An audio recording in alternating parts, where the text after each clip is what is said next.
Everyone, welcome back to money Mishra blogs. Money Mishra blogs में आप सबका हार्दिक स्वागत है। आज है 10 जनवरी और ये जो मैं अपलोड करूँगी तो आपको ये वीडियो देखने को मिलेगा 11 जनवरी को शाम को।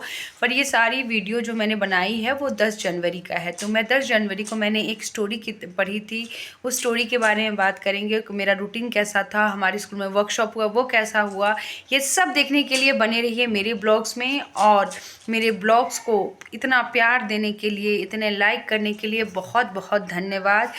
हालांकि मेरा सब्सक्राइबर बिल्कुल ही नहीं बढ़ रहा है, पर मेरे लिए एक व्यूज़ भी, एक लाइक भी बहुत है। Thank you so much for इतनी व्यूज़ और your likes. Thank you so much. Please please मेरे चैनल को आगे बढ़ाइए, मेरे सब्सक्राइबर्स को आगे बढ़ाइए और बने रहिए अंत तक इस ब्लॉग में। आज के ब्लॉग की शुरुआत करती हूँ मैं एक कहानी से जिसका नाम है the elves and the shoemaker. मेरी नींद सुबह खुल गई और मैंने कि सोने के बजाय कुछ पढ़ा जाए, तो बच्चों के शेल्फ से किताब निकाली जिसका नाम था the elves and the shoemaker. ये कहानी पढ़ के मैं इस कहानी की दुनिया में चली गई और सोचने लगी काश ऐसे दो एल्व्स मेरे लाइफ में भी आते और मेरे घर का सारा काम करके चले जाते तो कितना अच्छा होता। पर कहानियाँ और रियलिटी में बहुत अंतर होता है, पर कहानियाँ उस रियलिटी को जीने में हमें बहुत कुछ सिखा के जाते हैं। तो ये सब करने के बाद सुबह 6 बज गए हैं और 6 बजे तक मैंने किया है झाड़ू पोछा और सराय बाटी मतलब पूजा का बर्तन धो लिया है। और ठाकुर जी को प्रणाम करके रात में किचन भी साफ़ नहीं किया था, तो सुबह मैंने अपना किचन क्लीन किया, सारे बर्तन क्लीन किए। सब कुछ करने के बाद मैंने मशीन भी लगा दिया और सोचा कि आज धूप निकलेगी। मैंने देखा था तो मैंने कपड़े भी धो धा के रख दिया था। और उसके अलावा जो पोछा के कपड़े हैं, ऐसे हमारे घर में हाउस हेल्प आती है, पर पता नहीं कौन सी बीमारी मेरे दिमाग में है कि मैं सुबह सुबह झाड़ू पोछा लगाना पसंद करती हूँ और मैं करती हूँ। और जब तक दीदी आती हैं तब तक फिर से घर गंदा हो जाता है, तो दीदी भी करके जाती है, तो शाम तक घर साफ़ रहता है। और ये देखिए घर के मुख्य द्वार को भी साफ़ करके, और ये जो मेरे कपड़ों का पहाड़ आप देख रहे हैं ना, ये मैं 2 दिन से सोच रही थी आज करूँगी, पर कल मैंने ठान लिया था कि मैं आज करके ही रहूँगी। और ये शाम को मैं कुछ सामान लेके आई थी, उसको सामान को अब डब्बे में डालूँगी। और ये दूसरी बार मैं चाय बना रही हूँ अपने पति देव के लिए। और सुबह सुबह मैंने लगाया था आएगी रे नंदिनी ये वाला गाना, उसके बाद सुंदरकांड, क्योंकि बैठ के तो पढ़ाई नहीं हो पाती है सुंदरकांड की। और ये देखिए तब तक मैंने सब्जी काट लिया था, आटा गूँथ लिया था। हालांकि मेरी मदर इन लॉ जब रहती है तो रोज़ सुंदरकांड का पाठ वो करती हैं, तो वो नहीं है अभी। तो मैं सोचती हूँ कि वो नहीं है तो क्या पाठ नहीं होगा, तो मेरे पास तो समय नहीं है, तो मैंने लगा दिया है उसको यूट्यूब पे। और सब कुछ खाने बनाने की तैयारी करके अब देखिए मैं नहा के आ गई हूँ। और नहा के आने के बाद थोड़ा सा कंघी करके थोड़ा सा अपना बिंदी विंदी लगा के अब मैं जा रही हूँ पूजा करने के लिए। और पूजा करने के बाद मंदिर गई थी, मंदिर के बाद खाना बनाने के बाद बच्चों को नहला के उनको भी तैयार करके और भगवान की पूजा करके बैग लटका के अब मैं निकल गई थी अपने स्कूल की तरफ। आज हमारा वर्कशॉप भी था जो बहुत ही अच्छा गया हुआ था। वो वर्कशॉप ब्लॉग हुआ था में मैं बता रही हूँ कि कैसा गया मेरा वर्कशॉप। स्कूल के टीचर हैं जिनके बच्चे छोटे हैं शायद वो जानते होंगे। सर्कल टाइम एक टाइम होता है जब सारे बच्चे टीचर के साथ सर्कल में बैठते हैं और राइम्स होता है, हर चीज़ की एक ब्रीफिंग होती है, फ्लो ऑफ द डे का डिस्कशन होता है, जो एक्टिविटी होता है, जो भी उस दिन का टारगेट होता है, उसकी शुरुआत सर्कल टाइम से ही होती है। तो सर्कल टाइम पहले मैं भी जब स्कूल से आती थी, बच्चे मेरे 2-3 साल के थे, तो मैं एक चटाई बिछाती थी और बोलती थी दोनों बेटों को कि ये मम्मा टाइम है। और मम्मा टाइम में वो क्या करते थे, अपनी होमवर्क स्टैंडिंग लाइन और स्लीपिंग लाइन का जो होमवर्क होता था वो मेरे साथ बैठ के करते थे। और मैं जो भी GD गोइंका स्कूल में राइम सीख के आती थी वो अपने बच्चों को सिखाती थी। और रौनक तो बहुत अच्छे से बैठता था, और हर्षित मेरा उस समय 1 साल 4 महीने का था, पर वो भी सुन के सारे राइम उसको आ गया था। मतलब इतना उसको आ गया था कि मैं क्या बताऊं, जो बड़े वाले से पूछी छोटा वाला उससे पहले जवाब देता था। तो दोनों बच्चों के साथ मैंने सर्कल टाइम किया है। और सर्कल टाइम आप आम जीवन में भी कर सकते हो। जैसे होता क्या है कि पतिदेव भी अपनी दुनिया में व्यस्त, आप भी अपनी दुनिया में व्यस्त, बच्चे भी अपनी दुनिया में व्यस्त। तो एक टाइम बनाइए, एक कॉमन टाइम बनाइए जहाँ आप सर्कल टाइम किए। कहते नहीं कि उस टाइम में आप अपने पतिदेव से बात कीजिए, अपने बच्चों से बात कीजिए, एक फैमिली बॉन्डिंग बनाइए, एक दूसरे कनेक्शन बनाइए। सर्कल टाइम से क्या होता है, बच्चे को कॉन्फिडेंस आता है, लैंग्वेज डेवलपमेंट होता है, इमोशनल वेलबींग उसका अच्छा होता है, और इसके अलावा एक बहुत अच्छी बॉन्डिंग बनती है आपके साथ। तो ये सर्कल टाइम के बारे में बहुत कुछ मैम ने बताया था, कभी मैं उस पर भी ब्लॉग बनाऊंगी, अभी तो नहीं, कुछ दिनों के बाद बनाऊंगी। और मैं आप सबसे रिक्वेस्ट करूंगी कि अपने घर पे भी सर्कल टाइम करें, खूब बातें करें अपने बच्चों से। आजकल सोशल मीडिया के ज़माने में हम इंस्टाग्राम, फेसबुक, टिकटॉक, तो फलाना ढिमकाना बहुत कुछ पे रहते हैं, पर जो हमारा असली हमारा बच्चा है, जो हमारा हीरा है, उसको हम समय नहीं दे पाते हैं। और ये सब करने के बाद अब शाम हो गई है, तो मैं जा रही हूँ चाय बनाने के लिए, और चाय जो मैं बनाऊँगी वो अकेले के लिए बनाऊँगी, तो थोड़ा मैं अपने स्टाइल में बनाऊँगी। तो पतिदेव का आज ऑफिस था, तो वो ऑफिस गए थे, और मेरे घर के किचन के डब्बों देख के आप समझ ही गए होंगे किस तरह की कुशल गृहिणी मैं हूँ।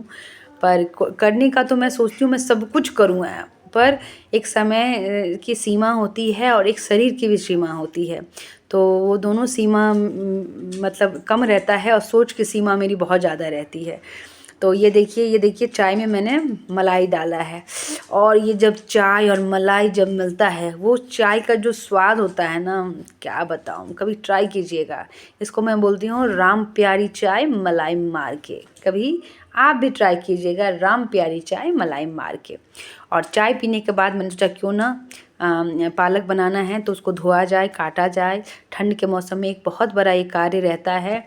पतिदेव मेरे जल्दी आते हैं, उनको जल्दी ही खाना पसंद है, तो मैंने उसकी तैयारी कर ली थी। मैंने साग को काट के उसको धो लिया था, आटा को गूँथ लिया था, और ये सब काम करके जैसे शाम को मैं फ्री हो गई थी। तो ऐसा क्या होता है, जब आप आटा गूँथ लेते हो, सब चीज़ काट लेते हो, तो शाम के समय में आप थोड़ा अपने बच्चों के साथ सर्कल टाइम कर सकते हो। थोड़ा आप जो आपकी अपनी रुचि है, उस रुचि पे भी काम कर सकते हो। थोड़ा जैसे आपका मन होता है कि मैं सुंदरकांड पढूँ या कोई पाठ करूँ, तो वो भी आप कर सकते हो। तो प्लीज़ प्लीज़ प्लीज़ जितना हो सके ना, मॉन्टेसरी में एक टर्म है प्रिपेयर्ड एनवायरनमेंट, जितना आप प्रिपेयर करके रखोगे शुरू से ही ना, आपको उतना ही आगे जाके उसका फल मिलेगा, उसकी सुविधाएं मिलेगी। और ये देखिए मेरी सब्जी कट चुकी है, आटा गूँथ चुका है, और अब मैं दे रही हूँ संध्या बाती। और संध्या बाती देखकर मैंने सोचा कि बच्चों के लिए कुछ नाश्ता बनाया जाए, तो मैंने पैन चढ़ा दिया है। और ये देखिए मेरा दिया तुलसी माता के पास जल रहा है। ये हमारी गली बहुत प्यारी गली है, और बहुत ही प्यारे लोग हैं।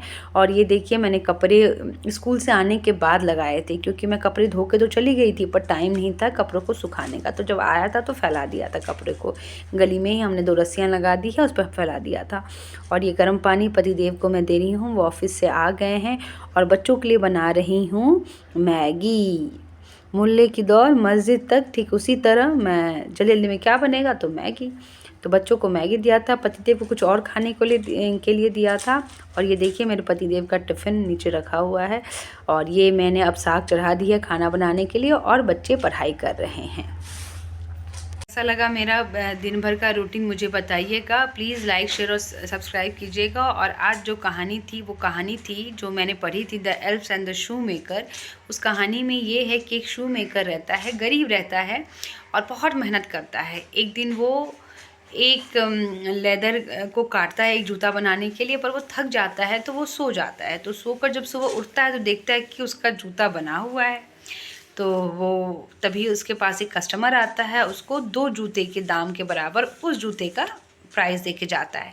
खुश हो जाता है, फिर वो 2 जूतों का लेदर लाता है, और फिर रात को किसी वजह से वो नहीं कर पाता है, तो वो सो जाता है उसको छोड़ के। सुबह फिर उठता है तो देखता है कि 2 जूते बने हुए हैं, और वो जूते को वो दुगने दाम में बेचता है। ठीक इसी तरह वो जानबूझकर कुछ लेदर रोज़ रात में रखता है, और कोई रात में आता है उसको बना के चला जाता है। बेचारा बहुत आश्चर्य में रहता है कि ये कौन है जो हमारी हेल्प कर रहा है। तो वो अपनी पत्नी से बोलता है कि पत्नी जी, आज रात में हम देखेंगे कि कौन आता है और हमारे जूतों को इतना सुंदर बना के जाता है कि कस्टमर उसके मुंह मांगी कीमत देते हैं। तो दोनों पति पत्नी पर्दे के पीछे छुप के देखते हैं। रात को, आधी रात को 2 बौने आते हैं, एल्स आते हैं, और जूतों को सी करके चले जाते हैं। तो फिर पति पत्नी बहुत खुश हो जाते हैं कि देखो ये हमें बिना किसी लालच के ये हमारी मदद कर रहे हैं। तो पति ने बोला अपनी पत्नी से कि तुम तो सिलाई जानती हो, बहुत अच्छा सा कोट, बहुत अच्छे से जूते, बहुत अच्छे से टोपी इनके लिए बना दो, और रात में हम रख देंगे।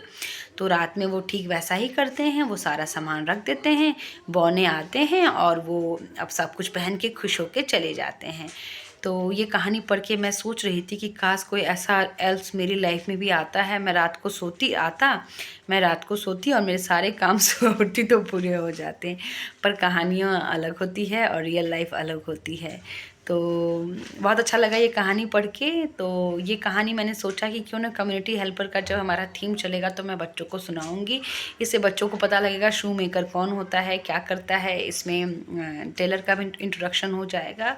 तो बहुत अच्छी थी कहानी, बहुत अच्छा लगा पढ़ के। प्लीज़ मेरे चैनल को आगे बढ़ाइए, प्लीज़ सब्सक्राइब कीजिए, लाइक कीजिए, कमेंट कीजिए। कोई कमेंट नहीं आता है, मतलब 2-4 ही कमेंट आते हैं। प्लीज़ मेरी हिम्मत को बढ़ाइए। Thank you. Please like share and subscribe money Mishra blogs.